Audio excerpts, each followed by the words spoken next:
C'est un abécédaire, donc c'est 26 conférences, ça a commencé en mai 2011. Mais là, nous sommes dans un cycle de 3 conférences qui se tiennent, et c'est la dernière des 3 conférences.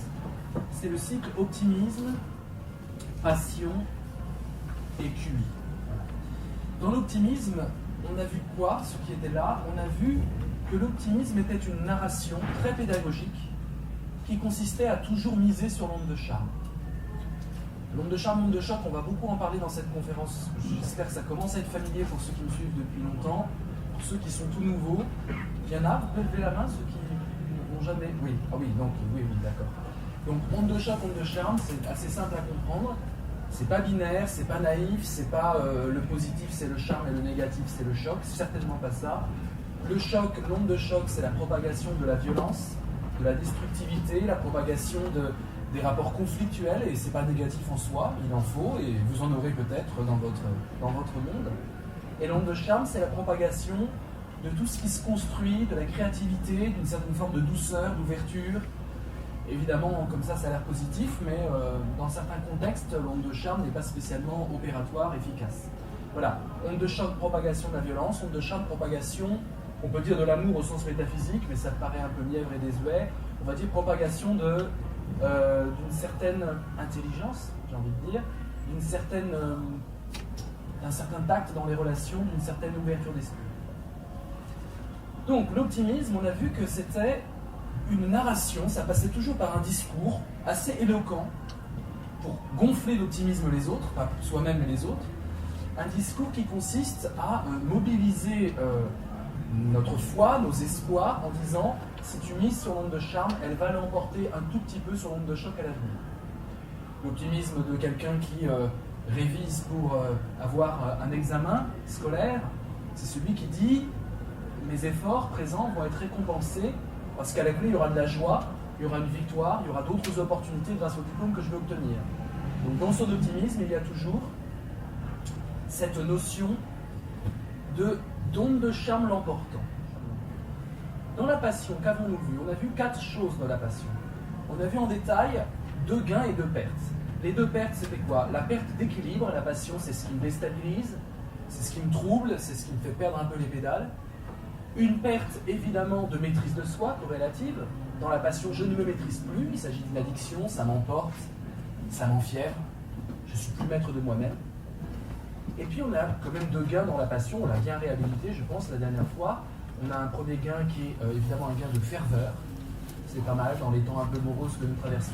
L'être passionné, c'est celui qui a une ferveur, un enthousiasme. La passion est augmentation de connaissances. L'être passionné, des passions littéraires, des passions artistiques, c'est celui qui va apprendre sur l'objet de sa passion, qui va essayer de comprendre, qui va essayer d'aller plus loin, qui va pousser son esprit aux dernières limites possibles pour essayer d'appréhender l'objet de sa passion, le comprendre, le prendre à bras le corps. Et c'est là où ça m'intéresse, et c'est là où le lien va être évident, entre ce gain de connaissance que permet la passion, cette façon de tabler sur l'onde de charme que permet l'optimisme, et l'intelligence. Quelle va être la définition de l'intelligence? Je vous la donne tout de go et on va essayer d'argumenter. J'aime bien cette méthode, je trouve qu'elle se prête bien, à l'exercice. L'intelligence, ça va être la capacité de rendre optimiste. L'intelligence, ça va être la capacité de faire en sorte que l'optimisme soit passionné, que la passion soit optimiste, c'est-à-dire faire en sorte, dans une compréhension fine du monde, dans une analyse critique des moyens mis en œuvre, une analyse critique des ferveurs, une analyse critique des connaissances mises en place, ce sera de faire en sorte, un tant soit peu, de faire triompher l'onde de charme sur l'onde de choc. C'est-à-dire de rendre effectif le résultat attendu par l'optimisme. L'optimisme pense que, ça n'a pas lieu, mais il le pense, il se projette, c'est un espoir, c'est une croyance. Il pense que le charme l'emportera sur le choc.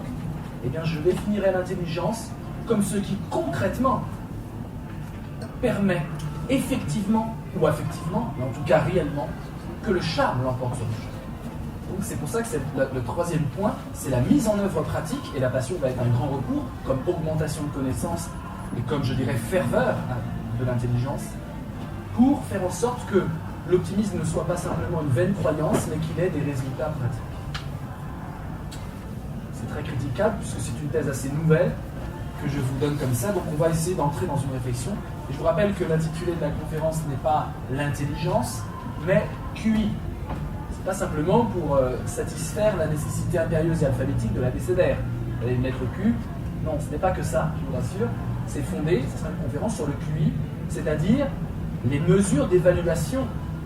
Je prends QI au sens un peu générique du terme, même si c'est plus les quotients. Le constat de départ de pourquoi le QI va être un problème pour nous.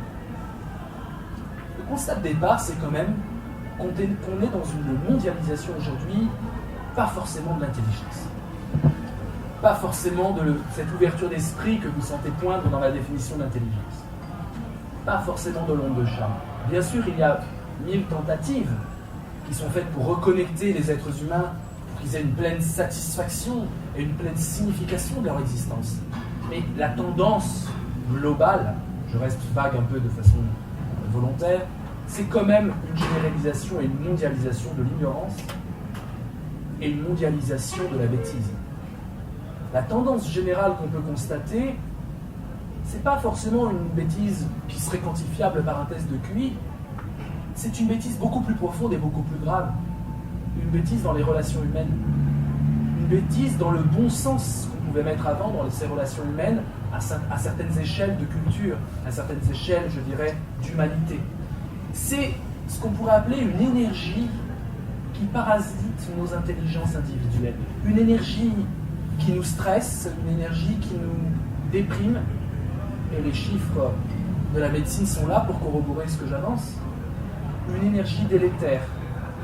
Une énergie qu'on pourrait qualifier, j'ai bien envie de la qualifier comme ça pourrait être notre concept de la soirée, une énergie bête. L'énergie bête. C'est pas l'énergie noire, c'est pas l'énergie bête. C'est ça vraiment qui nous frappe lorsqu'on voit des personnes esseulées, lorsqu'on voit ce qu'on fait de la vieillesse aujourd'hui dans les sociétés occidentales modernes. Le rapport à la vieillesse, j'étais au Vietnam, vous le savez, où là, bien sûr, c'est un peuple sous dictature.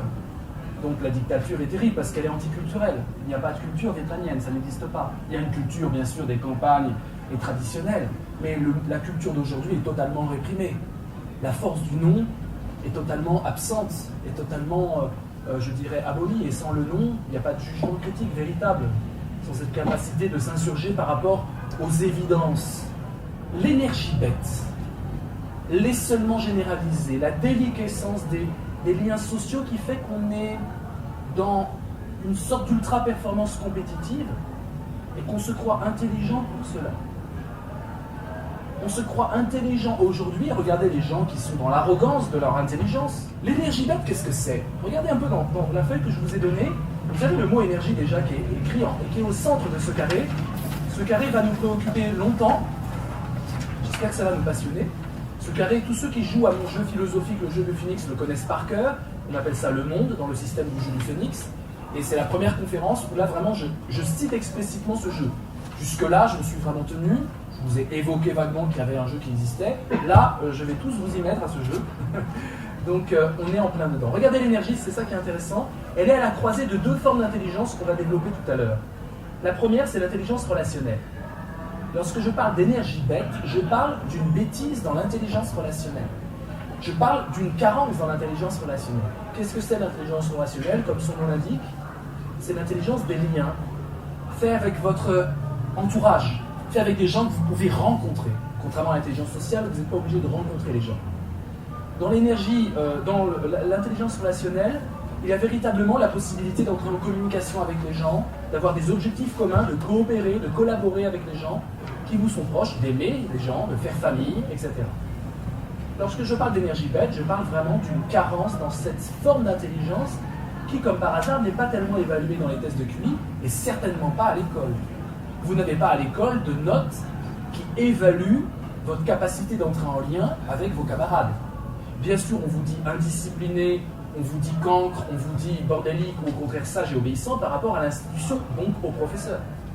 Mais alors que nous avons un laboratoire extraordinaire pour voir des individualités confrontées dans leur jeunesse, dans leurs tendres années, les unes avec les autres, alors qu'on pourrait évaluer ça je dirais, d'une évaluation assez humaniste, pour essayer de prévenir des troubles, des conflits, d'un certain comportement où l'intelligence relationnelle n'est pas au rendez-vous, même si on a des bonnes notes en maths et en français. Eh bien non, on a décidé de ne surtout pas évaluer l'intelligence relationnelle. Précisément, j'y vois un signe du temps, c'est que l'intelligence relationnelle est carrément un tabou, on verra plus tard, il y a une dimension politique à nous rendre bêtes relationnellement aujourd'hui. Je confirmerai ça tout au long de cette conférence. Je pense qu'il y a, non pas un complot, bien sûr que non, mais une synergie d'effets qui conduisent à une bêtise relationnelle absolue. L'énergie bête, c'est aussi à la croisée d'une autre intelligence. C'est, regardez bien, l'intelligence instinctive, que l'on lit verticalement. L'intelligence relationnelle, c'est la ligne des trois complicités énergie-guerre, ça nous donne l'intelligence relationnelle. L'intelligence instinctive, c'est intuition, énergie, aventure. Ça veut dire quoi, l'intelligence instinctive, qui pourrait être comme un paradoxe dans la vision traditionnelle et philosophique de l'intelligence? Intelligence instinctive, c'est l'intelligence du corps, c'est l'intelligence des affects comme ils surgissent de la façon la plus spontanée. Mais vous savez bien que nous sommes des êtres de culture et que nos affects qui surgissent viennent d'un terreau culturel, d'une éducation, d'une histoire passée, de parents, d'un monde social. Et donc quand je parle d'instinct, je parle évidemment d'un instinct coloré par la culture, c'est pas l'instinct de l'animal, mais qui, je dirais, réagit sans réflexion. Et il y a une intelligence de cette réaction dans le feu de l'action sans cogitation préalable. Lorsque j'ai fait la conférence avec mon maître sur le Kung Fu, il était question de ça dans la notion d'entraînement. S'entraîner pour devenir instinctif, c'est-à-dire créer nos propres instincts. Vous comprenez, c'est ça, l'intelligence instinctive. Quel est le fruit de ma pratique qui fait que je fais ça très spontanément, comme un écrivain ferait des phrases beaucoup plus facilement que quelqu'un qui se mettait pour la première fois à l'écriture, parce que pour un écrivain, l'écriture est devenue un peu son instinct. Tout le savoir-faire, tout le travail artisanal, y compris l'artisanat intellectuel, procède par l'intelligence instinctive. Eh bien, nous avons, avec cette notion d'énergie bête, une immense carence dans l'intelligence du corps, dans l'intelligence de ce réflexe. D'ailleurs, pour nous, la définition d'intelligence, c'est tout sauf l'émotionnel. Je sais qu'on essaie d'ajouter des correctifs qui permettraient de compenser. On parle d'intelligence émotionnelle, qui pour moi ne veut rien dire. Vous allez voir pourquoi tout à l'heure. Je ne dis pas que l'émotion ne peut pas être intelligente. Je dis que parler d'intelligence émotionnelle, c'est cantonner l'émotion. L'émotion ne la cantonne pas, elle est partout l'émotion. Même dans un exercice de mathématiques, elle est partout l'émotion. Voilà. Mais il y a quand même cette idée de spontanéité. L'intelligent, c'est comme la figure de Rodin, celui qui va penser, qui va réfléchir et puis agir. Mais agir de façon réflexe et spontanée, c'est très compliqué pour nous. Nous souffrons d'une méséducation du corps, des instincts et du jaillissement de notre vitalité. Alors, dans cette énergie bête, nous pouvons y mettre du choc, tout le temps du choc dans cette intelligence relationnelle et cette intelligence instinctive. J'aime beaucoup la boutade, ça permet de comprendre beaucoup de choses, cette notion d'énergie bête. La boutade ironique de Pierre Desproges, qui dit « Grâce à son intelligence, l'homme peut visser des boulons chez Renault jusqu'à 60 ans sans tirer sur sa laisse. » Extraordinaire phrase ironique qui montre que l'intelligence, qui est évidemment décriée là-dedans, qui est plutôt le synonyme de l'obéissance, le synonyme de l'asservissement, l'intelligence doit forcément rimer au sortir de cette conférence avec la liberté, avec l'autonomie, avec aussi, je dirais, une capacité de gorger de sens, de signification, tout ce que l'on fait, tout ce qui nous traverse. Est intelligent celui qui trouve des espaces de liberté et n'accepte pas l'asservissement, je dirais, de façon béate, même s'il y a des nécessités économiques. Est intelligent celui qui va trouver de la signification et du sens à sa propre existence, dans toutes les parcelles, dans toutes les dimensions de sa propre existence. Donc, intelligence comme création de liberté, intelligence comme création de sens. Alors évidemment, en Occident, nous avons un paradoxe énorme sur cette notion d'intelligence, et le QI va évidemment nous rendre ce paradoxe éclatant. Le paradoxe est le suivant, et ce sera notre problématique.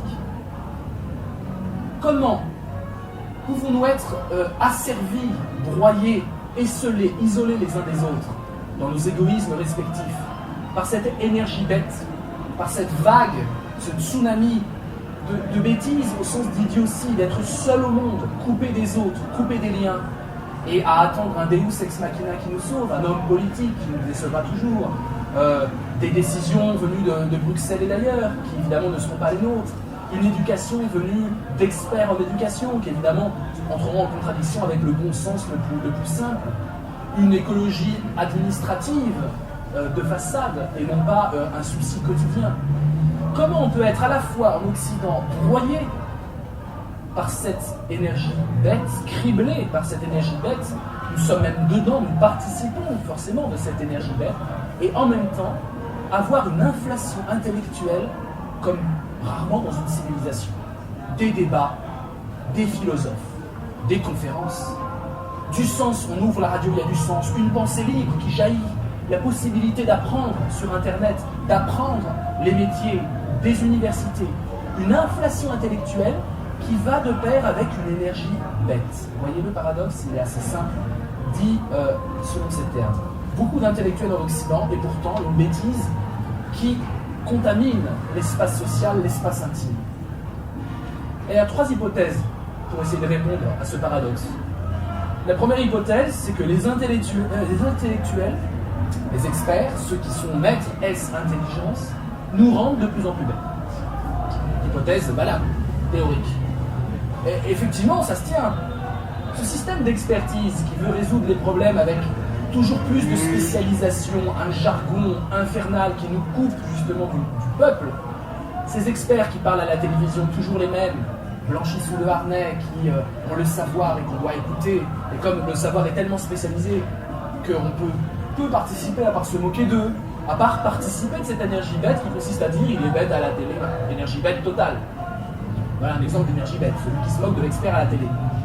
Plutôt que d'essayer de devenir expert, plutôt que d'essayer d'aborder cette expertise avec optimisme en disant si je m'intéresse au sujet, si je me passionne pour le sujet de cet expert, je vais en savoir un rayon. Eh bien non, ce système des experts nous rend de plus en plus bêtes. Je crois que c'est une hypothèse intéressante, il faudra la creuser. Deuxième hypothèse, énergie bête et inflation intellectuelle. Comment c'est possible? Deuxième hypothèse, c'est que les intellectuels seraient des médecins en temps de crise, en temps d'explosion d'énergie bête. Eh bien, l'Occident, voyant l'énergie bête jaillir depuis un bon siècle, on va dire, secrèterait lui-même les médecins anti-énergie bête que sont les experts. Les experts sont nos infirmiers. Nous avons plein de débats intellectuels parce que nous sommes véritablement bêtes et nous avons besoin d'être guéris. Le salut viendrait des experts et le salut viendrait des intellectuels. Alors, évidemment, les questions là, c'est en quoi va consister la cure? Si l'inflation intellectuelle occidentale vise à résorber l'énergie bête, en quoi consiste la cure? Des livres intelligents, ça va être une cure, ça? Une éducation, l'éducation actuelle, faite par les experts, ça va nous rendre plus intelligents? La philosophie serait un remède possible? J'en doute fort. Voilà un début de réponse qui sera un peu la problématique. C'est une réponse qui est donnée par un grand psychiatre milanais, neuropsychiatre même. Je n'aime pas trop les neuropsychiatres, mais celui-là il est assez excellent. Psychanalyste aussi, qui s'appelle Franco Fornari. Alors, il s'est intéressé à la schizophrénie, il s'est intéressé à l'époque. C'était un neuropsychiatre qui a parlé de l'époque en termes très très intéressants. Et alors, Fornari, voilà ce qu'il écrit, il dit « L'un des résultats de l'inflation intellectuelle de la civilisation occidentale semble être lié à l'oubli par l'homme civilisé de ce dont fait preuve l'homme primitif, à savoir de se sentir responsable de son propre inconscient. » L'oubli de se sentir responsable, qui devrait être naturel, il parle de l'homme primitif au sens de l'homme qui ne subit pas cette énergie bête, qui est encore épargné par cette énergie bête. Et bien l'homme primitif, lui, se sent naturellement responsable de son propre inconscient. Vous imaginez, c'est énorme comme phrase, alors que nous avons oublié que nous sommes réellement responsables de notre propre inconscient. Que faut-il comprendre par inconscient? Eh bien, il faut comprendre cette intelligence cognitive qui est dans le test, le désir, qu'est-ce qui constitue mon éducation, mes valeurs, qu'est-ce qui fonde ma perception du monde. Évidemment, l'intuition, qu'est-ce que je ressens, qu'est-ce que j'éprouve, les sentiments qui m'animent, les idées qui m'animent, mais également le besoin c'est-à-dire mes pulsions, les choses nécessaires pour moi intérieurement, ce qui calme ma soif, je dirais presque spirituelle. Alors c'est intéressant parce que l'oubli de notre propre inconscient ferait qu'il y a une sorte d'explosion intellectuelle. C'est que les intellectuels seraient une sorte de chaman qui viserait à essayer de comprendre ce que normalement on devrait comprendre sans intellectuel, en connexion avec la vie, en connexion avec même notre vie psychique la plus profonde, notre inconscient, au sens très large du terme. Donc, le problème, c'est que, voilà l'équation, comment je la poserai. Plus on assume d'être un auteur de soi-même et un auteur de la psyché sociale. J'assume l'inconscient que je suis, mais j'assume la psyché sociale, l'inconscient de mon époque. Je ne me dis pas, voilà comment sont les Français, je dis, je participe à cet univers, à cette société. Plus j'assume que je participe à, je dirais, aux pulsions de cette société, à, je dirais, au surmoi de cette société, aux interdits de cette société, etc. Plus je deviendrai de plus en plus intelligent humainement, et moins j'aurai besoin d'intellectuels. Les intellectuels, c'est-à-dire en fait les sophistes de l'époque grecque, c'était des intellectuels. Aujourd'hui on se moque des sophistes parce que sur notre vision très classe de terminale des sophistes, mais les sophistes étaient les intellectuels du monde grec, tout simplement.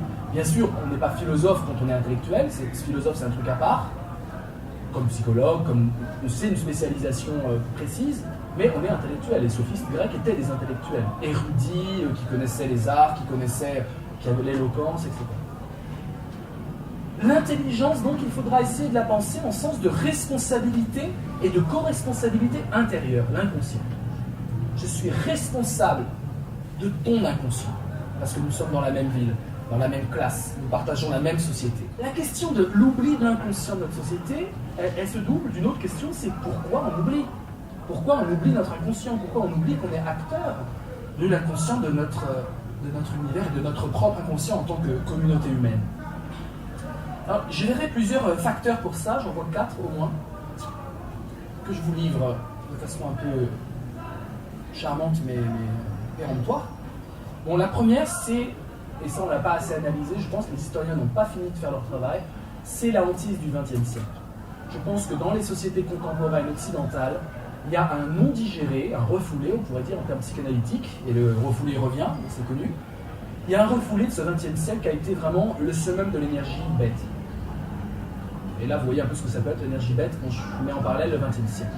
La bêtise, c'est quelque chose, non pas à contempler, certainement pas à se mélanger avec, mais pas à contempler en disant « eux sont comme ça, moi je suis comme ça ». L'énergie bête est ultra contagieuse, et si vous pouvez vous en sauver de cette énergie bête, vos enfants tomberont dedans. Vos enfants mangeront de la télé-réalité idiote que vous ne mangez pas. Vos enfants iront à l'école que vous n'avez jamais été à cette école-là. Votre école était d'un autre temps. Vos enfants seront criblés par les pressions sociales et le conditionnement et la propagande commerciale de la société. Vous n'y couperez pas. Donc l'énergie bête, il ne s'agit pas de la regarder en disant « moi je fais ce que je peux avec les miens, j'essaie de les prémunir ». Ils ne seront pas du tout prémunis. L'énergie bête, il s'agit de la combattre. Et c'est le sens de l'intelligence. Il me semble que l'intelligence, ce n'est pas de contempler sous forme condescendante en disant je suis supérieur, etc., qui est une forme aussi d'arrogance et donc d'onde de chat, c'est de partir au combat. Et il y a, je pense, un héroïsme, comme je parlais hier, c'est un héroïsme de l'onde de chat, mais j'ai envie de dire, il y a le même, c'est le même, un héroïsme de l'intelligence. L'intelligence nous pousse, si nous en avons cette intelligence humaine, à être des héros du quotidien, des héros de la société, des héros qui partent bien en tête au combat contre l'énergie bête, contre cette énergie bête tentaculaire. Je pense que le XXe siècle doit être digéré, il fait partie de notre ADN d'hommes occidentaux, il fait partie normalement de l'ADN humain, si nous avons un peu une perspective humaniste, ça fait partie de l'homme, ce XXe siècle occidental, il fait partie de l'homme, qu'on soit chinois, africain, ça fait partie de ce que c'est l'homme, et donc nous devons le digérer, le comprendre, et en tout cas, il nous hante. Et voilà pourquoi on veut oublier notre inconscient. C'est qu'en voulant oublier notre inconscient, on veut oublier cette barbarie qui était à nos portes il n'y a même pas un siècle. Ensuite, il y a le fun. Le funisme, j'ai envie de dire. Cette injonction à la distraction permanente, consciente d'elle-même. Wow, je viens de l'inventer, je vous jure, je ne l'ai pas noté dans les fiches. mais elle est vraiment bien, je ne sais même pas si j'arriverai là. Cette invention de la distraction permanente consciente d'elle-même. Tout est là. Hein. On peut se distraire dans la vie, on peut rigoler, on peut avoir du fun. Mais avoir du fun en disant, t'as vu là, je suis en train d'avoir du fun, ça change tout. On est dans l'obscénité. On est dans celui qui a conscience de lâcher prise. Je suis en train de lâcher prise, waouh, c'est génial. On ne peut pas lâcher prise comme ça. Le funisme, c'est ça. C'est du fun, un moment agréable, à consommer. Hein. Le fun, c'est toujours à consommer. C'est pour ça que je n'utilise pas le mot joie. Parce que la joie ne se consomme pas, c'est un bien immatériel. Je ne dis pas bonheur parce que j'ai un grand respect pour cette notion. Mais le fun, un petit moment de plaisir, presque qu'on peut consommer en allant dans des endroits où on consomme du fun et qui sont distributeurs de fun. C'est aussi, on a eu du fun, ça s'archive dans les albums de famille et ça constitue le sens de la vie. Ce fun-là, je pense, passe par l'oubli de l'inconscient, provoque l'oubli de l'inconscient. Bien sûr, il est complètement indexé sur la société de consommation. Il s'agit de faire de la joie une marchandise, ni plus ni moins. La joie, le bonheur, le plaisir, il devient une marchandise. Et on utilise cette logique-là. Évidemment, on ne peut plus avoir des ressources de création spirituelle dans ce diktat du fun. Ce diktat du fun est une standardisation de la joie, toujours. Et donc, on ne se sent pas créatif. On m'a acheté mon costume de pirate, on m'a acheté ma dent en or, je me suis trouvé fagoté sans une once de créativité, et voilà, à faire des on est des pirates, on va pas parler de cauchemars, l'énergie bête, je connais, je suis un spécialiste. Bon.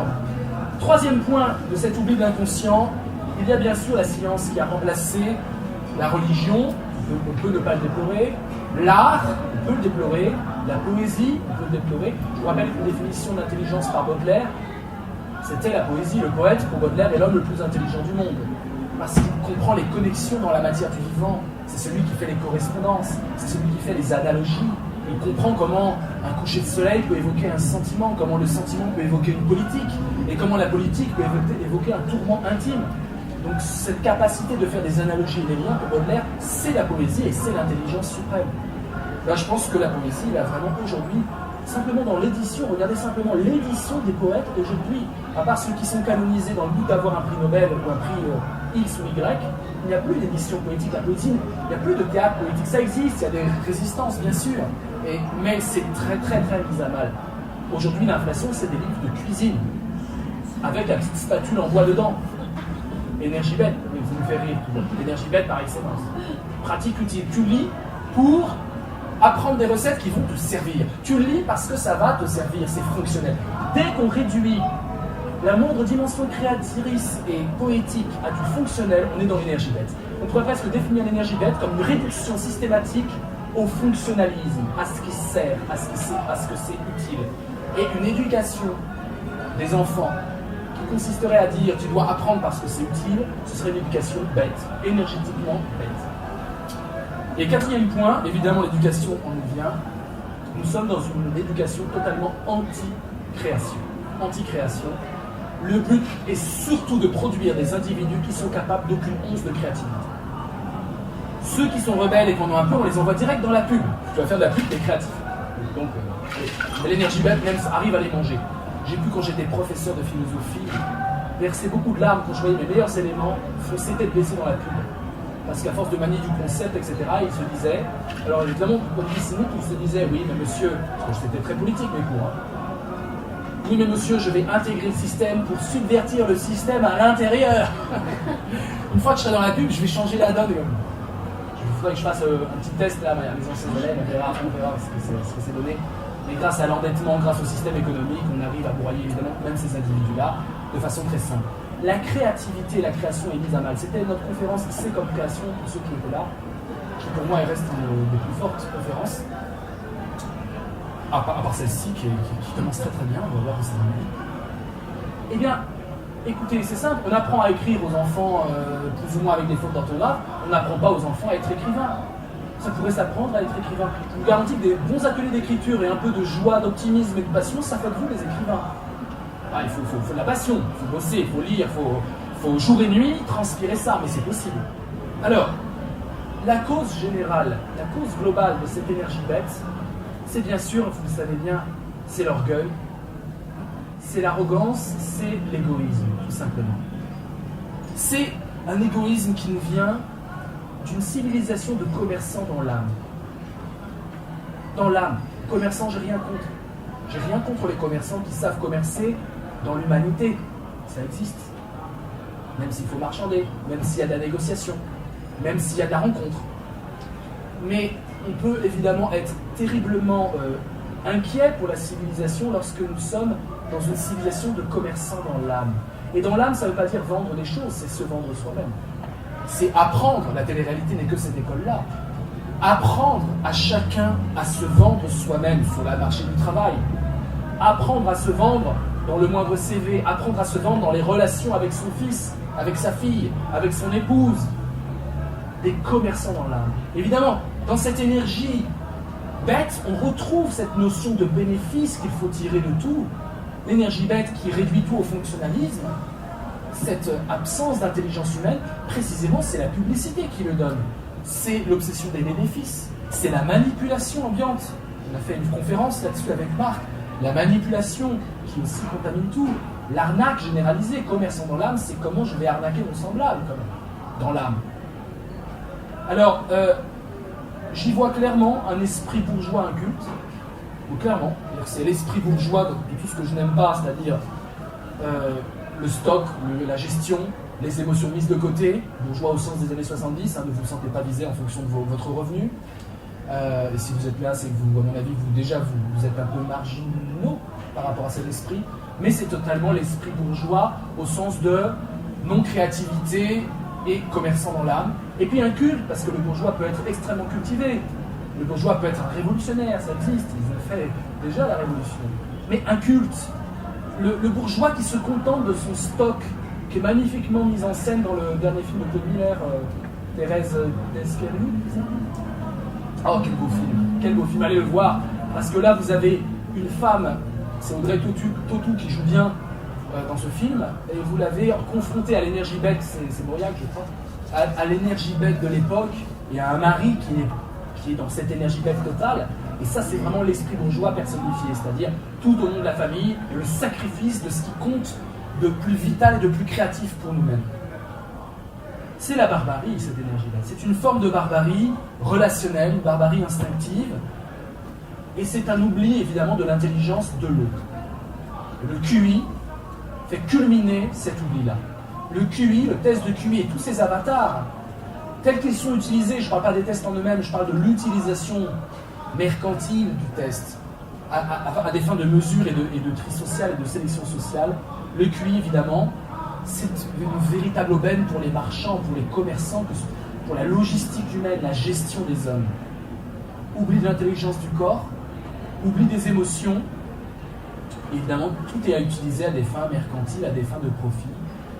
Donc, c'est ce que je définissais dans la conférence sur l'optimisme par le cynisme. Le cynisme, comme l'optimisme, et je mets des guillemets parce que pour moi, c'est pas de l'optimisme, l'optimisme de l'onde de choc. Je suis sûr que ça va marcher parce qu'on va tout défoncer. Je suis sûr que ça va marcher parce qu'on est plus puissant. Et on va écraser les autres. On a plus de pouvoir. L'optimisme de l'onde de choc, c'est, à mon avis, une très belle définition du cynisme. Le QI, ce serait quoi? Le QI, ce serait une intelligence, le QI mesurable, qui permet le tri sélectif, comme le beau pléonasme le dit, énergie bête, tri sélectif, enfin, un tri est toujours sélectif. Hein. Tri sélectif. L'énergie bête produit ce jargon, elle est très repérable en fait. Hein. Le QI, ce serait une intelligence sans responsabilité spirituelle. Et vous savez bien, je suis athée, je n'utilise pas la spiritualité en termes mystiques, mais c'est véritablement ça. L'esprit n'est pas nourri, et l'intelligence sans responsabilité spirituelle, c'est évidemment sans possibilité de nourrir l'esprit. Quel drôle d'intelligence ça va être, on va le voir tout à l'heure. C'est l'intelligence de l'énergie bête. On peut être bon au casse-tête, au sudoku, au QCM, c'est la logique, les tests logico-mathématiques, les tests dépassionnés. Dès qu'on vous demande de faire preuve d'intelligence et que ça signifie aie moins de passion, nous sommes dans un diktat, une injonction de l'énergie bête. Parce que l'intelligence telle qu'on va la définir est totalement portée par la passion. Et elle rend passionné. Au sens où je l'ai défini l'autre fois. Et donc dès qu'on vous demande d'être dépassionné pour être intelligent, arrête de réfléchir avec tes émotions, réfléchis, sois froide, aie du sang. Dès qu'on vous demande une injonction à être dépassionné, vous êtes dans le fonctionnalisme très, je dirais, gestionnaire de l'énergie bête.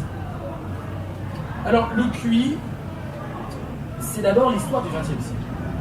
Là, bien sûr, l'idée que l'intelligence est multiple, elle existe depuis Platon. Vous connaissez peut-être cette théorie, la tripartition des âmes chez Platon. Bon, ça ne sert pas trop à l'argumentation, mais c'est quand même intéressant. Platon déjà divisait l'âme en 3 parties, et évidemment tous les problèmes venaient d'un conflit entre les parties. Il y avait le nous, la tête, l'esprit, évidemment la partie la plus haute, qui peut contempler les idées éternelles. Il y avait le thumos, c'est-à-dire l'impétuosité, hein, la passion, là, pour le coup, l'irascibilité, la possibilité de se mettre en colère, l'émotion dans son côté guerrier, dans son côté combatif. Et puis il y avait l'épithumia, beaucoup plus bas, c'est les passions, je dirais, génitales, charnelles, l'appétit, la sexualité. Et tout ça, il fallait que ça soit ordonné par le nous. Et donc on a déjà une tripartition de l'âme. Dans le QI, l'intelligence devient unitaire. Il n'y a qu'une forme d'intelligence. Alors bien sûr, la mode en ce moment est de la subdiviser. J'espère ne pas suivre la mode parce que le système va être différent. Et je ne parle que d'une intelligence humaine, et pas de plusieurs. Mais dans le QI, elle est vraiment unitaire et elle se mesure comme on mesure une surface. Des intelligences qui ne seraient pas superposables se retrouvent superposées et quantifiées. Le but, c'est bien sûr un but de tri, un but de recrutement. Les tests de QI, le seul que j'ai fait de ma vie, c'était pour l'armée. Voilà, donc, alors regardez comme c'est rigolo. Parce que le test, bon, j'étais un bon élève et j'avais suffisamment d'arrogance pour me sentir intelligent, donc je devais exploser le score. Et donc je me retrouve à faire des calculs débiles. Enfin, le QI de l'armée, c'est vraiment l'engrenage droit, retourne l'engrenage gauche, il y a une série d'engrenages, il faut savoir si ça tourne à gauche ou à droite au final. On vous en donne 15, des trucs comme ça. 15. Et puis à un moment, j'en avais marre, il restait encore une demi-heure, et je me dis, bon, je vais exploser les scores. En fait, j'ai réfléchi, j'ai trouvé une super idée. Je me suis dit, je vais répondre au pifomètre jusqu'à la fin. Je serai celui qui aura répondu au plus de questions. Oui, je sais, c'est totalement idiot. Évidemment, parce que mes réponses ont 2 fois plus de chances d'être fausses. Mais voilà, j'ai eu un esprit comme ça, tordu. Et bon, ils ne m'ont pas donné le score, mais de toute façon, je me suis exempté parce que je dis que j'avais des problèmes psychologiques. Parce que pour moi, être intelligent, c'est de ne surtout pas tomber là-dedans. Bref, peu importe. Test de QI, c'est ça. C'est ça qu'on nous propose encore aujourd'hui. Je vous parle d'un temps assez récent, quand même. Maintenant, l'armée, c'est plus un problème. Mais pensez aux tests de recrutement d'aujourd'hui. Ceux qui travaillent en entreprise et qui connaissent un peu cet aspect-là des choses, on pourrait faire un poème, là, pour le coup, très bondérien sur l'intelligence des tests de recrutement. La notion, c'est vraiment la notion d'orienter les gens, de les mesurer, de les classer. C'est la notion, évidemment, du score qui permet de poser une étiquette sur les personnes. Et l'étiquette est le fruit, le résultat de l'énergie bête. Dès qu'il y a une étiquette posée sur une épaule, on est dans l'énergie bête. Tu es comme ça. Je dirais, allez plus loin. Dès que le verbe être sert à attribuer une qualité à quelqu'un avec ce verbe être, et non pas devenir, et non pas être en ce moment, mais le verbe être de tout le temps, on est véritablement dans l'énergie. Alors, dans la question de l'intelligence, bien sûr, le QI se transforme en intelligence artificielle. La fascination qu'on a aujourd'hui pour l'intelligence artificielle est une fascination de la continuation de cette énergie bête qui permettait au test de QI de classer, excusez-moi. Et qu'est-ce que l'intelligence artificielle? Pour l'énergie bête, c'est la promesse de l'avenir, la promesse d'être plus intelligent au niveau de la collectivité, c'est la promesse d'explorer des univers nouveaux, etc. Et quand on analyse un peu le jeu d'échecs, par exemple, le fruit de l'intelligence artificielle, c'est absolument décevant. C'est de la combinatoire. Et tout ce qui est intelligent là-dedans est d'origine humaine. Le jeu d'échecs, il y a des bibliothèques de parties, ceux qui jouent aux échecs, qui sont enregistrés dans la machine, mais des milliers et des milliers de parties humaines. Aucun jeu d'échecs artificiel n'a produit une nouvelle façon de jouer. Il y a peut-être un coup qui est intelligent, mais il n'y a pas de style, il n'y a pas d'art, il n'y a pas de construction. Nous avons des combinatoires, et je vous le dis tout de suite, je suis totalement sûr qu'aucune intelligence ne pourra soudre de la machine toute seule. Je sais que ça, il y a des rêves parce qu'on lisait beaucoup sur la machine, et c'est encore le grand paradigme californien aujourd'hui, parce que tous les gourous des années 70 se sont reconvertis dans la cybernétique et dans l'idée que l'intelligence artificielle allait sauver l'humanité. Et bien sûr que non, puisque on ne peut parler d'intelligence que du point de vue humain. Il n'y a aucune possibilité de parler d'intelligence à partir d'une machine. C'est l'être humain qui sert de critère pour savoir si une chose est intelligente ou non. parce qu'elle est utile ou non pour lui. Un ordinateur peut produire des théorèmes extraordinaires, mais celui qui va juger que le théorème est extraordinaire, ça reste l'être humain. Et il va juger que ce théorème est utile parce que ça va être utile par rapport à la vie humaine. Il n'y a pas d'intelligence artificielle, il y a des combinatoires, plus ou moins subtils, et lorsqu'on admire ces combinatoires-là, on admire l'œuvre humaine. Le jeu d'échecs, c'est un bon exemple. On dit la machine a battu l'homme, mais la machine est bourrée d'humanité. Ce sont des programmeurs qui ont programmé la machine, qui l'ont calculé ses stratégies. Simplement, la machine a l'air d'être une, parce qu'elle fait un coup. Mais derrière ce coup, il y a des équipes et des équipes. Il y a tout IBM, pour parler du combat avec Kasparov, etc. Tout ça, c'est sédimenté dans l'humain. Il y a un très bon texte, un très bon article d'Yvon Lavallée, qui est un informaticien, qui s'appelle « L'ombre de l'intelligence ». Dans cet article, il dit « L'intelligence est un rapport social. C'est en cela qu'elle ne ressortit qu'à l'homme. Les machines ne peuvent en rien être intelligentes, même si elles participent de l'intelligence humaine. Ce n'est pas parce que les machines sont des produits de notre intelligence qu'elles sont douées elles-mêmes d'intelligence. N'est intelligent que ce qui est déclaré tel par l'homme. Et pourquoi? Parce que pour parler d'intelligence, il faut parler d'intentionnalité. Je veux quelque chose, je veux résoudre un problème, et j'y arrive. L'ordinateur ne veut rien par définition. On peut le faire imiter de vouloir. On va produire des automates extraordinaires, c'est évident. On aura l'impression que le test de Turing va être réglé, on aura des automates qui mimeront, mais ne font que mimer une intelligence humaine sédimentée en eux, avec des combinatoires. Alors, intéressons-nous un peu au QI, c'est-à-dire quand la bêtise, l'énergie bête, s'intéresse à l'intelligence. C'est ça le paradoxe du QI. Quand la bêtise dit maintenant, on va faire cas de l'intelligence, on va évidemment, comme toute bêtise, l'évaluer, la classer, etc.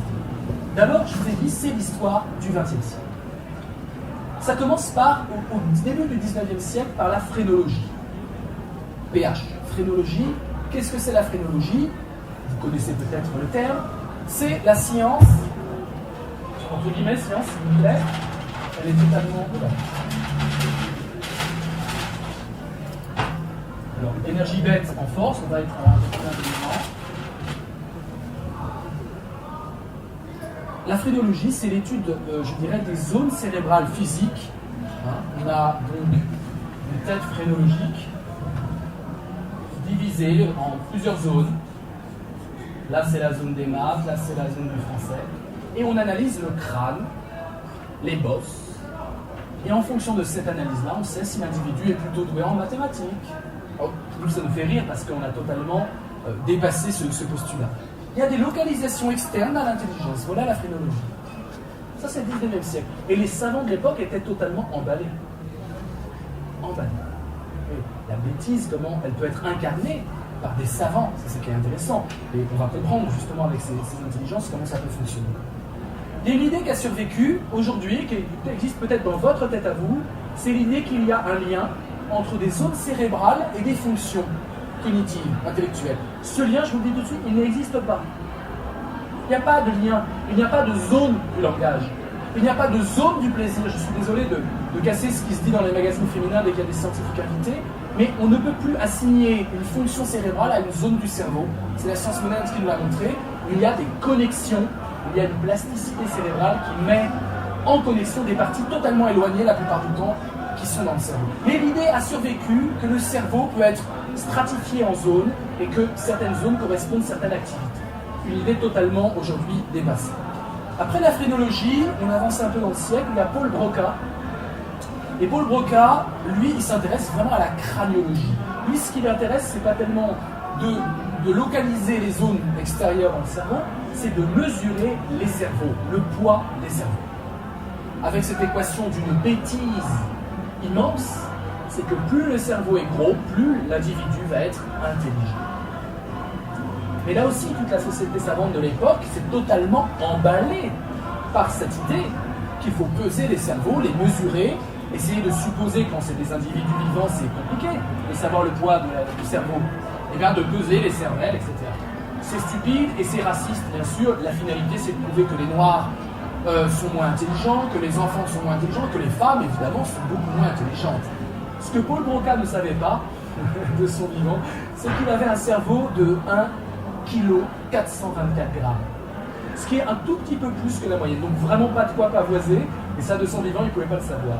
Donc, mesure des cerveaux, nous est resté qu'une chose de cette débauche intellectuelle d'énergie bête, l'expression populaire grosse tête. C'est-à-dire, c'est une grosse tête, il est intelligent, hein, l'équation. Évidemment, rien ne prouve ça, et c'est totalement faux. On a même des exemples extraordinaires, c'est Catherine Vidal qui m'expliquait ça dans sa conférence, d'une anomalie cérébrale où le cerveau n'était que sur les parois externes du crâne, et que tout ça c'était du liquide. Et bien l'individu s'est plaint à l'âge de 40 ans d'un tout petit mal au genou. Il arrivait à réfléchir alors que le cerveau était totalement éclaté, fin comme tout, comme une sorte de crêpe collée aux parois du crâne. Donc vous imaginez la plasticité cérébrale, ça fonctionnait normalement dans sa tête et les zones arrivaient à se connecter. Donc c'est spectaculaire comme démonstration. Alors après Paul Broca, c'est là que ça commence à devenir intéressant. Il y a Alfred Binet. Alfred Binet, qu'est-ce qu'il fait d'abord? Il adore Paul Broca, il adore sa théorie de la craniologie, et il passe son temps à mesurer les cerveaux, puisque c'était ce qui se faisait à l'époque. Et il est intéressé par l'éducation, il veut mesurer les cerveaux des élèves qui sont dits brillants et qui sont cancres. Cancres, brillants, et normalement les brillants, les élèves brillants, ont un cerveau un peu plus gros que les élèves dits cancres, ou dits bêtes ou attardés. Et il se rend compte, Alfred Binet, de deux choses. Premièrement, il se rend compte que lui-même, sachant que l'élève est cancre ou que l'élève est brillant, il se trompe dans ses mesures scientifiques. Il refait les mesures après un doute, et en fait, il tombe sur d'autres chiffres et d'autres mesures scientifiques parce qu'il était totalement guidé par son préjugé sur l'élève qu'il était en train d'évaluer. Savoir que quelqu'un est cancre, vouloir avoir un résultat de taille petite, induisait, une erreur dans ses calculs. Et puis la deuxième chose qu'il trouve, c'est évidemment qu'il n'y a aucune différence, une différence minime, dit-il, mais en fait aucune différence entre les cerveaux d'élèves brillants et les cerveaux d'élèves plus ou moins attardés. Alors donc, il va rejeter la théorie de Paul Broca. La craniologie dit que ça ne peut plus fonctionner. Et en 1904, quand 1882 c'est l'éducation obligatoire, l'enseignement obligatoire, et donc le ministère de l'Éducation est très soucieux d'essayer d'avoir un traitement privilégié pour les élèves qui sont attardés. Les élèves qui sont dits anormaux à l'époque. Dans le but de leur donner une éducation spéciale pour qu'ils regagnent, après, une éducation spéciale, les filières normales. Donc, ils vont demander à Alfred Binet de mettre au point un test pour déceler les enfants anormaux. Les enfants à problème. Non pas à problème, qui risquent d'avoir des problèmes. Il s'agit de déceler ce qui risque de se passer. Et on lui dit, voilà, mettez-nous en place un test, et ça donne le fameux test de QI. Il vient de là, le test de QI. Il vient d'Alfred Binet, et de son souci de déceler les attardés, les enfants défavorisés. Mais Alfred Binet, il n'est pas bête, il n'est pas idéologue, il n'est pas raciste. Et il sait très bien qu'il y a une corrélation entre les milieux plus ou moins populaires et l'intelligence. Il a connecté ça. Donc il a un souci vraiment de faire en sorte qu'il y ait une éducation adaptée, parce que l'élève aura des difficultés, de façon à ce qu'il regagne les filières normales. Donc vous voyez comment son test va être totalement, instrumentalisé. Il n'a eu de cesse, Alfred Binet, de mettre en garde contre ce test en disant « Ce test ne mesure pas l'intelligence, on ne peut pas mesurer l'intelligence. Ce test met en garde contre certaines façons de réfléchir un peu compliquées et qui sont liées à des facteurs historiques, politiques, etc. » Alors, d'un test censé repérer les enfants susceptibles d'avoir des problèmes intellectuels, on est passé, donc un test de diagnostic d'arriération, on est passé à l'idéologie ségrégationniste, un test d'intelligence, sous-entendu unitaire, l'intelligence est une, qui va nous permettre de savoir si on a affaire à des gens intelligents ou pas. Et ce qui va faire ça, les marchands dans l'âme, les Américains.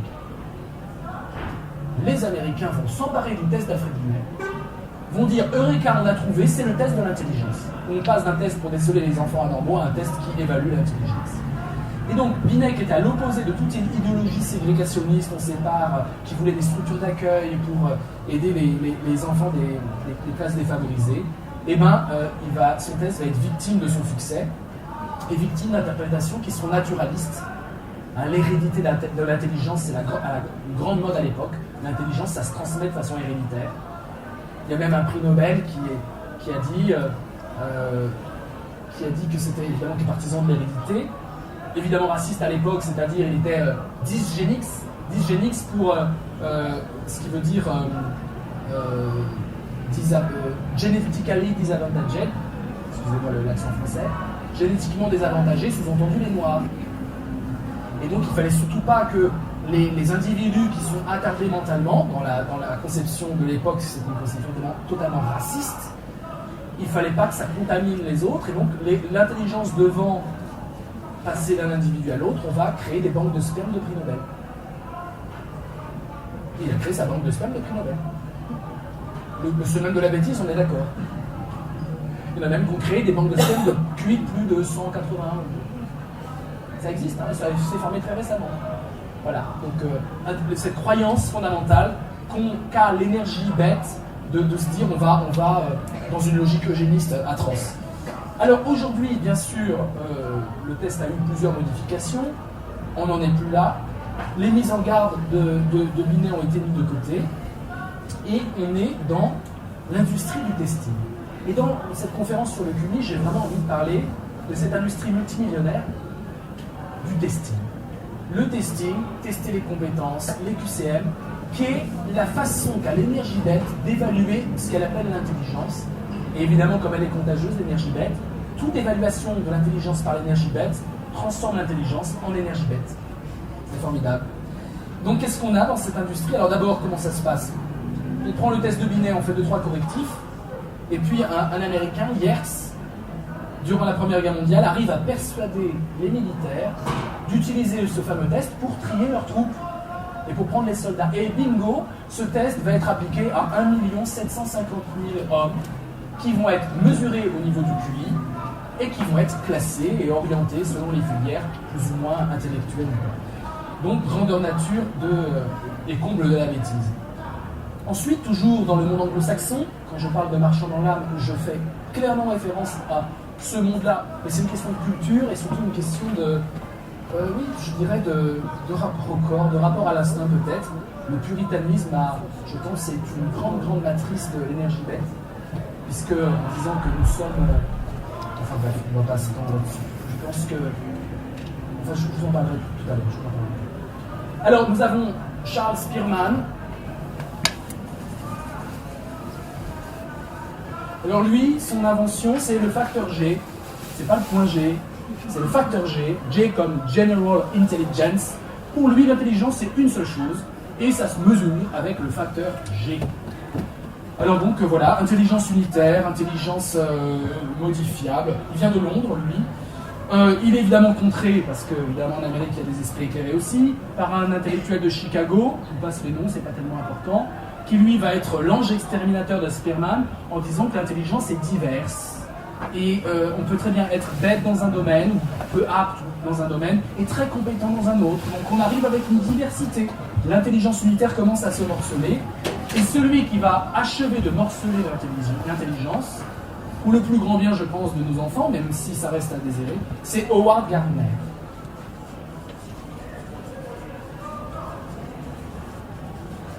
Frames of Mind.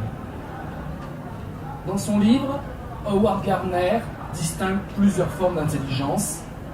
Et évidemment, c'est toujours pareil, quelqu'un qui est censé éduquer les enfants, qui est censé, je dirais, apporter aux éducateurs un outil permettant de voir où en est l'intelligence des enfants. Alors il distingue plusieurs intelligences. L'intelligence verbo-linguistique, comment je m'exprime. L'intelligence logico-mathématique, comment je résous des casse-têtes dans le grenage et comment je suis bon dans l'abstraction, dans les chiffres. L'intelligence visio-spatiale, comment je me repère dans l'espace, sur les cartes. L'intelligence musico-rythmique, comment je peux chanter une chanson que je viens d'entendre. Comment je suis sensible à la musique et au rythme. Mais on est loin du QI, là, d'un coup ça éclate. Évidemment, tout ça, c'est pas du test, on est dans quelque chose d'holistique, d'interconnecté. l'intelligence interpersonnelle, comment j'interagis avec les miens, l'intelligence intrapersonnelle, comment je me figure dans mes aspirations, mes valeurs, etc. L'intelligence corporelle kinesthésique, comment je bouge mon corps, comment j'agis dans l'espace moi-même. L'intelligence naturaliste écologique, voilà. Comment je m'intéresse à la faune, à la flore, comment j'arrive à reconnaître un oiseau dans le ciel et à identifier une plante. Là, ça commence à faire sourire, hein. Je vois que ça y en a qui sourient, parce qu'évidemment, on est en train d'égrener les matières qu'il y a à l'école. Il ne va pas chercher loin. Il prend les matières scolaires et il dit ceux qui sont bons en maths, c'est l'intelligence logico-mathématique. Ceux qui sont bons en SVT, ça sera l'intelligence naturaliste écologique. Bon. Et puis l'intelligence existentielle, ou spirituelle, c'est-à-dire le destin de l'homme, sa place dans le cosmos, les grandes questions existentielles et l'origine des êtres humains. Alors, c'est énorme, parce que l'intelligence devient multiple. Nietzsche dit ça déjà, puisqu'il parle de conscience multiple. Il parle d'une sorte de bouillonnement de la conscience, ce qui faisait très peur à Freud, parce que Freud n'était pas du tout Ubuntu, on va en parler. Freud avait quand même une grande prétention intellectuelle, et il sentait bien qu'en lisant Nietzsche, il allait être influencé par cette conception de l'intelligence multiple, plutôt de la conscience multiple et bouillonnante. C'est bien que Freud a décidé de ne jamais lire Freud. On a une sorte de pacte, je ne lirai... non. Oh là là. Freud a décidé de ne jamais lire Nietzsche. Il dit non, Nietzsche, je ne le lirai pas, il risque de m'influencer. Un peu énergie bête, hein, quand même, hein, parfois. Alors Nietzsche parle de conscience multiple, là on parle d'intelligence multiple, c'est une révolution par rapport au test unitaire du QI. En quelle année a lieu cette révolution? 1983. Ce n'est qu'en 1983 qu'un intellectuel a commencé à se dire peut-être qu'il y a plusieurs formes d'intelligence, et à écrire un livre dont on parle encore aujourd'hui, qui nous explique ces différentes formes. La faiblesse de Gardner, il y a eu beaucoup de correctifs, hein, j'en passe un peu tout ça, mais la faiblesse de Gardner, elle est simple. Outre le fait que c'est collé aux matières scolaires, et donc c'est un peu ridicule, je pense. Par exemple, il y a un autre problème plus profond. Pourquoi c'est ridicule, excusez-moi? Parce que c'est fonctionnel. C'est-à-dire que ce test, cette façon d'analyser l'intelligence, vise à apporter des correctifs fonctionnels, et l'intelligence est toujours perçue en termes de performance. C'est réussir dans une compétence, réussir. Et là, pour moi, j'y vois encore un substrat d'énergie bête. Et si l'intelligence humaine n'était pas dans le réussir, n'était pas dans la compétence pleine, mais dans autre chose, on va le voir tout à l'heure. Mais le deuxième point important, c'est qu'effectivement, il confond deux choses. Il confond, je dirais, la compétence, je peux le faire, et puis la compétence appliquée, j'arrive à le faire. Au niveau de l'intelligence, les deux ne sont pas corrélés parfois. Parfois, vous savez très bien intellectuellement une chose, et quand vous passez au partage avec l'autre, à la pratique, etc., vous bafouillez, vous ne savez plus le faire. Pensons aux acteurs, par exemple, qui peuvent avoir une très bonne mémoire. Les acteurs auraient presque une intelligence dramatique, par exemple. Mais non, pas dramatique, il y a 1000 intelligences qui sont en place. Prenons par exemple de Gardner, vous allez tout de suite comprendre, prenons son intelligence interpersonnelle. Il dit que c'est à la fois, non, intrapersonnelle, excusez-moi, l'intelligence intrapersonnelle, soi-même. Il dit que c'est à la fois la représentation de soi, une représentation de soi correcte, je me vois moi-même tel que je suis, et comment j'utilise cette représentation de moi-même dans la vie. Et c'est deux choses différentes. Se percevoir soi-même et avec ça agir différemment dans la vie, c'est deux choses totalement différentes. Pour lui, c'est qu'un seul bloc. Et donc pour moi, c'est énorme. C'est-à-dire qu'on est dans une confusion totale entre la compétence a priori et puis ce qu'on en fait a posteriori. Voilà le test de QI, et voilà pour l'énergie bête. Nous allons maintenant passer à une deuxième phase, une phase plus constructive, qui est la phase de l'Ubuntu. Qu'est-ce que l'Ubuntu? L'Ubuntu, c'est l'homme intelligent, la femme intelligente, humainement. Comment vous l'expliquez très simplement? D'abord, d'où vient le terme? Le terme vient d'Afrique du Sud. C'est un terme bantou qu'on trouve dans presque toutes les langues bantoues, c'est-à-dire dans beaucoup de parties d'Afrique, du Congo en passant par le Burundi, et en Afrique du Sud avec les Zoulous. Le terme Ubuntu signifie l'humanité. Mais on peut parler d'Ubuntu en parlant d'un individu personnel. On dit un Ubuntu, quelqu'un qui a de l'Ubuntu, qui est Ubuntu. Donc c'est, en termes français, ce qu'on pourrait définir comme étant la bonté, comme étant l'humanité de quelqu'un. On dit c'est quelqu'un qui a une grande humanité. Et le terme Ubuntu s'oppose dans la construction, et c'est Mandela qui est un peu, je dirais, l'icône aujourd'hui de l'Ubuntu, s'oppose à l'esprit de vengeance, s'oppose à l'esprit de victimisation, s'oppose à l'esprit de représailles. L'Ubuntu, c'est celui qui, confronté à la violence, va vouloir ne pas répondre par la violence, mais répondre par une conscience supérieure à son égoïsme naturel. Non pas se protéger de la violence, non pas fuir, non pas combattre, mais penser à la communauté, penser au nous. L'Ubuntu est totalement connecté à cette notion première en Afrique subsaharienne qui est le nous. D'abord il y a du nous et ensuite il y a du je qui peut se détacher. Le je n'est pas à dissoudre dans le nous. Le nous est une multitude de jeux qui sont en termes de coopération, en termes d'échanges créatifs et donc connectés par l'onde de champ. Alors ça c'est fondamental, on le retrouve dans une autre philosophie africaine du Cameroun, c'est la notion de bissorité. Je crois que c'est du Cameroun, non c'est Congo, je dirais Congo. Bissoïsme. Bisso en lingala ça veut dire nous. Et ça s'oppose à Ngal qui est je. Et la bissoïté c'est Chamalengan Tumba, excusez-moi, on est en philosophie africaine tout d'un coup, mais il y a des livres, hein, il suffit de lire, il suffit d'aller voir. Chamalengan Tumba crée ce concept de bissoïté extraordinaire qui s'oppose au cogito cartésien. Dans le cogito cartésien, le je est point de départ. Je pense donc je suis. Et c'est la première des vérités de la chaîne des vérités. Eh bien, dans la pensée africaine développée dans la bissoïté ou dans l'Ubuntu, c'est le nous qui est d'abord. Le primat est au nous. Et le je peut s'extraire du nous dans un travail intellectuel de séparation, d'affranchissement et de liberté. La question de l'Ubuntu, c'est la question d'un nous collectif qui fonde ce que je suis.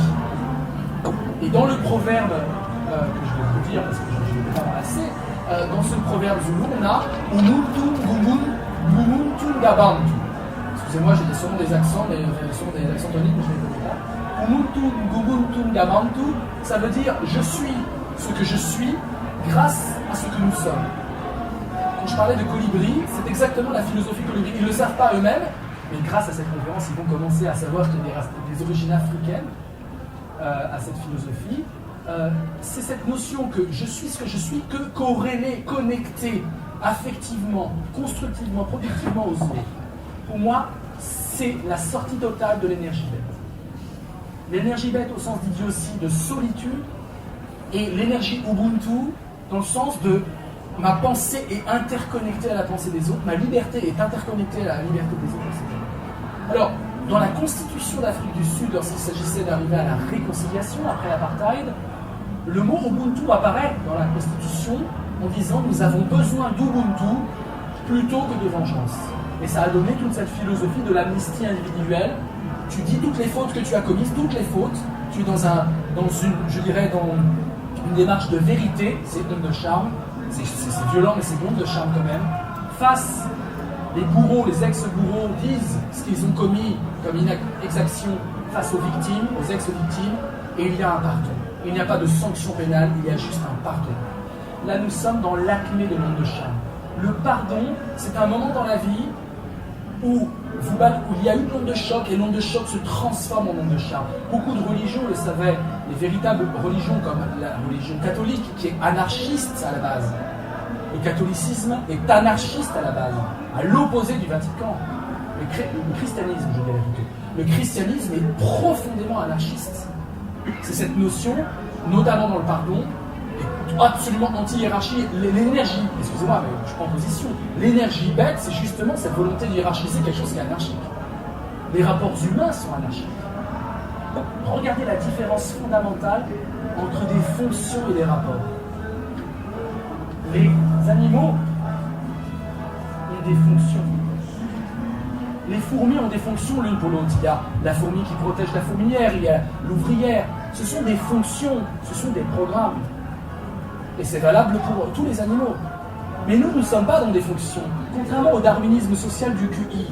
Le QI, c'est-à-dire l'énergie bête, bien la matière grise, l'énergie bête, consiste à nous faire croire qu'il y a des fonctions. L'ouvrier dans sa fonction d'ouvrier. Le dirigeant est dans sa fonction de dirigeant, comme les animaux. Et on parle d'ailleurs, à ce propos, de société animale. Société animale, non. Si on parle de société de rapports sociaux, ce n'est pas dans l'animalité fonctionnelle qu'on va l'avoir. Excusez-moi, je suis à l'opposé de Walt Disney sur ce coup, donc c'est vrai que le QI va avec Walt Disney et avec cet anthropomorphisme généralisé. C'est ce qui fait qu'on peut s'émouvoir de société animale en disant mon chien me regarde, mon chien m'aime, mon chien pense. Et évidemment qu'on peut dire mon ordinateur c'est quelqu'un, bientôt on pourra le dire en tout cas, c'est la même chose, c'est de l'anthropomorphisme qui est à l'opposé de ce que c'est véritablement qu'une société. Nous sommes dans des rapports, nous, êtres humains. Il y a de la créativité dans chacune de nos interactions. Même un taxi avec moi, justement, regardez le taxi, excellent exemple.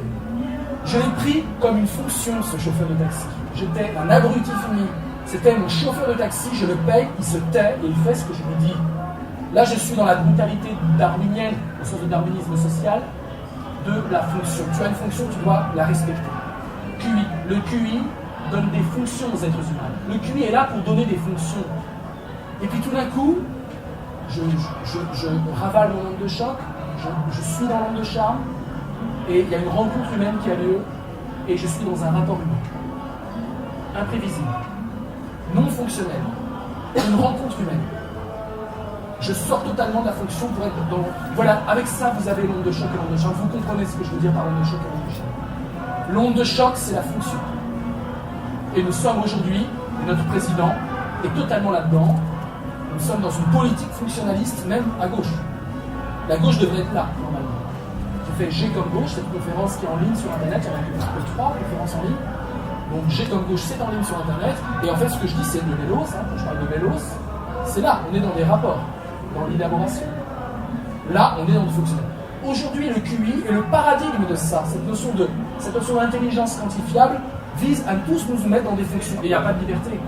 Et c'est mettre des boulons pendant 60 ans chez Renault sans tirer sur sa laisse. C'est pas une phrase qui va contre les ouvriers, c'est une phrase qui va contre la servitude volontaire. C'est pas pareil. Je pense qu'on peut être ouvrier et libre. Moi, je crois beaucoup au travail. Je crois qu'il y a vraiment une égalité si le travail est fait avec passion. Je pense qu'il y a une totale égalité, il y a de l'intelligence aussi là-dedans. Je ne suis pas du tout à inciter l'ouvrier à avoir honte de ses outils. Ce qui incite l'ouvrier à avoir honte de ses outils, c'est ça. C'est qu'il est dans sa fonction d'ouvrier et qu'il n'a pas le droit d'être un être humain. Et que lire un livre, c'est pas un travail manuel, c'est un travail intellectuel. Cette ségrégation vise ce darwinisme et c'est ça l'onde de choc. On pointe maintenant ce que c'est que l'énergie bête. L'énergie bête est une puissance à nous mettre dans des fonctions. La fonction de père, la fonction de mère, la fonction de femme, la fonction d'homme, la fonction d'aîné, la fonction de petit, la fonction de... Alors, on arrive à l'Ubuntu. Dans cette constitution, je disais, l'Ubuntu était réclamé à corps et à cri. Quand je t'aime, le plus petit, le texte le plus court de ce livre, ça s'appelle Magicien, ose être. C'est une injonction. 3 mots. Ose être. Et Jeanne, ma chère Jeanne, parle de ça dans ses livres.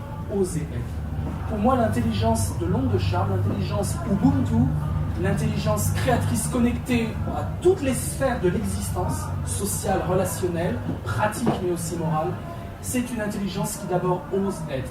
Oser être, c'est pas oser devenir au-delà de ce qu'on est, c'est simplement oser prendre sa pleine puissance. Et à chaque fois que vous avez sur votre monde, ce sont des pudeurs de vivre que vous avez.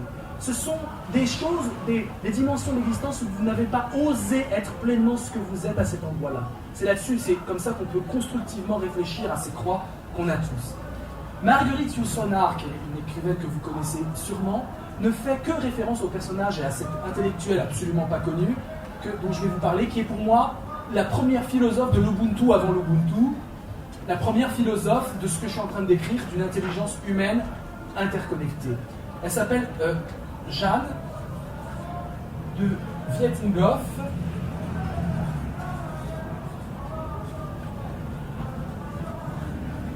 Voilà la découverte de la soirée.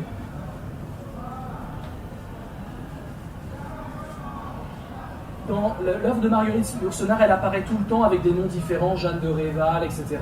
Elle est tout le temps omniprésente parce que lorsque la mère de Marguerite Yourcenar meurt en couche, c'est Jeanne qui sert de mère de substitution. Marguerite Yourcenar, dans sa correspondance, dit une chose très simple, elle dit c'est la personne la plus intelligente et la plus bonne que j'ai jamais rencontrée de ma vie. Elle parle de bonté, elle parle de grâce et d'intelligence. De fait, elle était extrêmement belle et elle était dans une logique d'écrivaine, intellectuelle. Elle a ouvert un salon, elle a beaucoup bougé, c'est pas sa biographie, mais on est dans une sorte de figure féminine idéalisée dans l'œuvre de Yourcenar. Et donc, Jeanne, à l'origine, elle a écrit des livres, La liberté intérieure, magnifique, et elle a écrit surtout un livre qui va nous intéresser dans notre conclusion, c'est L'intelligence du bien, que je vous recommande de lire, qui est sur Gallican. Dans L'intelligence du bien, évidemment c'est une femme libre, féministe, qui évidemment en tant que mère substitutive a pris le père de Jeanne comme amant, évidemment, il se doit, et puis qui avait une personnalité éblouissante. Elle fascinait les gens par sa personnalité. Un peu comme tous les Ubuntu, je dirais, et c'est là où il faut le devenir tous. Il y a l'idée d'une personnalité remarquable, toujours connectée sur l'essentiel. Elle s'appelle Jeanne Bricout, de son nom de jeune fille, Bricout. Et alors, Yourcenar l'a décrit comme ça, c'est une référence à Nietzsche, elle avait un génie du cœur. Là, c'est le génie du cœur. Génie, c'est le comble de l'intelligence, normalement. Mais le génie du cœur, on y est. Intelligence du bien, elle écrit en 1910. La liberté intérieure en 1912. Au seuil d'un nouveau monde en 1922. Regardez les titres de ce livre. Et sur l'art de vivre, c'est 1927. N'allez pas faire du coaching, contentez-vous de méditer. Jeanne de Wittgenhoff. Vous aurez là une sorte de manuel de l'homme de charme extraordinaire. Et vous me serez redevable la vie. C'est l'homme de choc qui revient là. Écoutez ce qu'elle écrit. Sans intelligence, la sincérité et la bonté ne suffisent pas à nous faire discerner ce qui est juste. J'entends par intelligence la sagesse de l'âme que seule l'expérience de la vie nous enseigne. Cette idée qui est tout le temps là dans son œuvre, bien sûr, elle cite Dieu, elle parle de Dieu, mais vous verrez ce qu'elle fait de Dieu. Elle fait de Dieu, ce dont je parle d'ailleurs dans ma conférence, elle m'a beaucoup inspiré là-dessus, cette sorte de garant qui va consolider la bonté que je peux donner aux autres. Donc on est dans un Dieu tout à fait revisité, tout à fait intéressant. Et elle a une théorie intéressante, la théorie des infractions. Elle dit, l'intelligence du bien fonctionne par infraction. L'infraction qui nous est imposée par la voie du devenir. Nous avons un programme en nous qui nous pousse à devenir. Devenir quoi? Devenir plus grand. Les notions qu'elle met en valeur, c'est la grandeur. L'objectif de la vie, c'est d'atteindre sa pleine grandeur. Et tout dans l'énergie bête vise à restreindre notre grandeur. Entendez par grandeur Ubuntu, tout simplement Ubuntu. Quelqu'un qui est grand humainement, c'est quelqu'un qui est Ubuntu. Et nous avons peut-être tous agrandi, à part Caroline et à part Alexandre. Et donc, lorsqu'elle parle de grandeur, elle dit « Le programme du devenir, rien ne doit le freiner. J'ai un suprême destin à accomplir qui est moi-même. Tout ce qui l'entrave doit être écarté. » Voilà pourquoi je parle de pugnacité de l'onde de charme, d'héroïsme de l'onde de charme. Il ne s'agit pas d'être dans la passivité, il s'agit d'être dans l'action. Il s'agit dans une action qui peut être sociale, politique, pratique, morale, instinctive, cognitive. Et donc voilà ce qu'elle dit. Les infractions qui nous sont imposées par la voie du devenir, notre suprême destin, dit-elle, peut se présenter à nous sous des formes diverses. Faute contre les conventions sociales. On a le droit de fauter contre les conventions sociales si les conventions sociales freinent notre devenir. Notre suprême destin freine notre grandeur.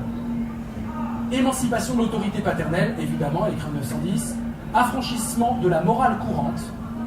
Être intelligent humainement, c'est pouvoir s'affranchir de la morale courante. Si la morale courante nous empêche la grandeur humaine. Infraction encore. Et puis, toutes les infractions différentes pour chacun, mais qui sont nécessaires sitôt qu'elles mettent un obstacle au devenir nouveau. Alors ça, c'est extrêmement intéressant. On a dans sa philosophie toute une critique de la vertu des apparences, ne surtout pas faire le bien, et ça c'est l'Amérique, hein, le gala de charité, faire le bien parce qu'on doit, parce que ça va soulager notre âme. Elle a toute une théorie du don. On le retrouve, tout ce que je dis, on retrouve dans toutes les sagesses universelles, on le retrouve dans Mandela, on le retrouve dans beaucoup de choses. Il faut oser, même au risque de se tromper, oser pour... alors, oser pourquoi? Oser pour réussir, dit-elle, mais aussi oser voir, oser croire, aimer, douter, souffrir, oser être. Voilà, c'est comme ça qu'elle prononce cette phrase. Le charme, l'onde de charme, c'est cette audace du vivre, ce qui est à l'opposé de la pudeur de vivre. Et finalement, ce qui est plus choquant dans le choc, ce n'est pas le choc barbare, le choc violent qui entre en conflit avec nous, c'est le charme, ce qui est plus violent dans le choc, c'est la pudeur de vivre, la retenue, je n'ose pas parler au taxi, je n'ose pas lui demander mon aide, lui proposer mon aide, je n'ose pas le donner, je n'ose pas recevoir. C'est simplement cette retenue du verbe oser le plus choquant, le summum du choc. Combien d'erreurs dans la vie sont commises à cause d'une retenue de ce vivre, d'une rétention de vivre. Je vais devoir évidemment terminer. Le but fondamental de Jeanne, c'est de tuer l'égoïsme. Et elle met en place un programme de radicalisation contre l'égoïsme. Elle doit changer l'égoïsme en inspiration, en grâce. Elle doit changer l'égoïsme en intuition, dit-elle. Pourquoi? Pour plus de grandeur, pour plus de réel. Elle est totalement politique dans sa démarche, c'est-à-dire qu'il faut faire face aux injustices sociales, qu'on ne peut pas se libérer tant qu'il y a de la pauvreté, tant qu'il y a de la misère sociale. Plus de réel, plus de grandeur et plus d'immortel en nous. Toute aspiration au bonheur, quelque défigurée qu'elle soit, n'est au fond qu'une aspiration vers le bien, la nostalgie du paradis perdu. Extraordinaire phrase. Dans toute aspiration au bonheur, c'est l'onde de charme que l'on vise, même si c'est des aspirations de fun, décérébrées, totalement en prise avec l'énergie bête, il y a toujours l'onde de charme. On ne peut pas imaginer un idéal où ce qu'on viserait, ce serait l'onde de choc. Il faut que j'apprenne à vouloir par amour de la beauté, non par amour de la jouissance, et je découvrirai que la beauté est la plus complète des jouissances. Je continue encore sur Jeanne. Donner est une joie, nombreux sont ceux qui donnent pour s'obliger eux-mêmes, bien plus que pour soulager autrui. Le besoin de donner est souvent signe d'égoïsme, de faiblesse, je parlais du gala de charité, tandis que savoir refuser suppose un esprit de sacrifice et de possession de soi. Elle fait la philosophie du don pur, elle élabore une philosophie de la déception, extraordinaire, parce qu'à force de donner, à force des ondes de charme, ce qu'on répond, je suis sûr que c'est une de vos objections, qu'est-ce qu'on fait quand tout le monde autour de vous est dans l'onde de choc? Et quand tout le monde autour de vous est... Et la seule réponse à donner, c'est que l'onde de charme n'est pas la passivité. L'onde de charme, c'est un produit actif. Dans une équipe, si vous êtes la seule personne Ubuntu, vous devez Ubuntuiser l'équipe. Ça nécessite des ressources d'intelligence humaine à déployer sans pudeur, en osant. Et vous comprenez que le mot à mettre à la suite, c'est pas ose être, ose devenir ce que tu es, c'est ose être intelligent. Le plus beau, en parlant de la déception, elle dit, le plus beau don est celui d'une patience constante, désintéressée et en apparence inutile. Tout ce que nous faisons, même inconsciemment, pour enrichir, soulager, faciliter ou simplement pour éviter d'appesantir la vie des autres, est un don, le seul don qui ne puisse jamais décevoir. Je terminerai avec cette notion fondamentale du charme, déclinée sur la notion de simplicité et sur la notion de ce qui est sain, qui rejoint totalement cette dimension Ubuntu. L'Ubuntu, c'est l'être qui est sain et l'être qui est sain, et qui prend conscience qu'il appartient à une certaine forme de communauté. On a affaire à un nouvel héroïsme, j'espère que ça va vous gonfler d'énergie, qui nécessite véritablement les ressources de l'optimisme et de la passion. L'optimisme pour essayer d'apporter des solutions alternatives en termes d'éducation, en termes d'agriculture, en termes d'économie, en termes, je dirais, de composition sociale, d'urbanisme. Tous les secteurs de l'activité humaine doivent participer de ce combat-là, avec cette notion de sortir de la complexité qui nous écrase, de la complexité qui a besoin d'experts, de la complexité qui a besoin de cette énergie bête pour nous esseler de plus en plus, pour aller vers la complicité. Passer de la complexité à la complicité, c'est ne pas changer l'étymologie. Il s'agit toujours d'être dans les plis de ce qui est problématique, dans l'entrelacement des causes et des effets, dans l'enchevêtrement compliqué du réel. Mais passer de la complexité qu'on subit à la complicité que l'on tisse, c'est passer d'une vie faite de fonctions à une vie faite de rapports. c'est passer d'une vie où on subit sa vie à une vie de passion où on a une possibilité de ferveur, une possibilité de partage et d'enthousiasme. Au bout du compte, ce qui doit être vanté avant tout, et c'est l'application, je dirais, concrète et éthique de l'Ubuntu, c'est cette notion d'autonomie et d'autonomisation. Être autonome, se fixer à soi-même ses propres lois, peut produire cette notion immatérielle qui est ce que j'appelais dans mon livre sur le bonheur, l'exhilaration. L'exhilaration, ce mot n'existe plus en français, sauf sur les bouteilles de Badois. Qui font pétiller la page pub. L'exhilaration était un mot connu à une certaine époque. Il y a la notion de rire fondamentale, hilarité, hilaration. Je ris de la vie, et le rire, ça se partage, et le rire est toujours optimiste, c'est le rire franc, c'est pas le rire sournois. Et il y a ce ex qui me fait sortir de la pudeur de vivre, qui me fait m'éclater comme l'extase, qui me fait m'éclater dans un oser être fondamental. Pour moi, l'intelligence, c'est l'exhilaration qui transite d'individu en individu. C'est forcément dans la logique du don et la logique du nombre qui circule d'individu en individu qu'on pourra avoir cette exhilaration, ce bien suprême. C'est ce mot, Pierre Rabhi appelle la joie, c'est un synonyme, et j'aimerais réserver cette notion d'exhilaration qui explique étymologiquement de quoi ça consiste. Ça sort de moi et ça se partage, ça rit du monde. Et il y a cette notion de construction qu'on retrouve dans la notion d'Ubuntu. Petite parallèle, en Swahili, buni, le verbe buni veut dire mettre ensemble, construire ensemble. Il y a cette notion de construction. Voilà ce que dit Pierre Rabhi. Des milliards d'euros sont impuissants à nous donner la joie, ce bien immatériel que nous recherchons tous, consciemment ou non, car il représente le bien suprême, la pleine satisfaction d'exister. Voilà la philosophie Ubuntu par excellence. Je conclus par un auteur antique, Empédocle, un des grands sages et un des plus intelligents de son époque, grand intellectuel de son époque, qui dit deux choses fondamentales. Et je pense qu'avec ces deux choses, on est dans le versant de l'onde de charme et de la combativité nécessaire de l'onde de charme. D'abord, il définit l'intelligence par une pirouette. L'intelligence de l'homme grandit à proportion de ce qui se présente à elle. Plus je vis une vie pleine de nouveautés, pleine de problèmes nouveaux, pleine de complications, pleine d'événements et de voyages, plus je deviens intelligent. L'intelligence est proportionnelle aux événements que j'accepte de vivre en osant être, en osant vivre. Plus j'ose, plus ma vie est riche, plus mon intelligence va devenir complexe et riche. Plus je vais devenir ce qu'on disait au début du siècle, il est intelligent, il est élaboré. J'adore. Un individu élaboré, intelligent. C'est que ça peut passer par mille et un détours. Et puis Empédocle dit une chose importante, pour nous inciter d'être Ubuntu, c'est-à-dire des guerriers de l'onde de charme. Ne cesserez-vous pas, enfin, ce carnage au bruit sinistre? Ne voyez-vous pas que vous vous dévorez les uns les autres dans l'indifférence de vos esprits? Ne cesserez-vous pas, enfin, ce carnage au bruit sinistre? L'énergie bête dans sa splendeur qui fait beaucoup de bruit. Ne voyez-vous pas que vous vous dévorez les uns des autres? Et la formule suprême, dans l'indifférence de vos esprits. Je vous remercie.